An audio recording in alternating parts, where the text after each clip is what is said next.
નમસ્કાર મિત્રો, અમારી ગુજરાત ખબર ચેનલમાં તમારું સ્વાગત છે।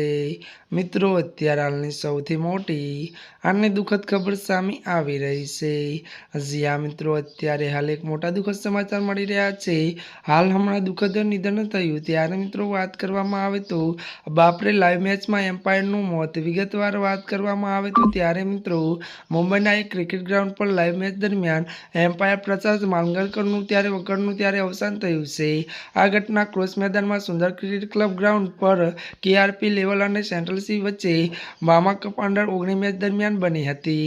મળતી વિગતો અનુસાર મિત્રો વધુ આપને એ પણ જણાવી દઈએ કે ત્યારે મિત્રો વાત કરવામાં આવે તો આપને જણાવી દઈએ કે મેચની ત્યારે 11મી ઓવરમાં સ્ક્વેર લેગ પર ઊભા હતા। વધુમાં મિત્રો આપને એ પણ જણાવી દઈએ કે ત્યારે મિત્રો તે અચાનક પડી ગયા હતા અને મિત્રો તેમનું મૃત્યુ પામ્યા હતા। ત્યારે મિત્રો વધુ એ પણ જણાવી દઈએ કે ડોક્ટરે કહ્યું કે તેમનું મૃત્યુ હાર્ટ એટેકના કારણે ત્યારે મિત્રો થયું હતું। જી આ મિત્રો, અત્યાર માટે આટલું જ। અમારી ચેનલમાં નવા હોય તો અમારી ચેનલને મિત્રો તમે લાઇક, શેર અને સબસ્ક્રાઈબ કરી દેજો। ધન્યવાદ।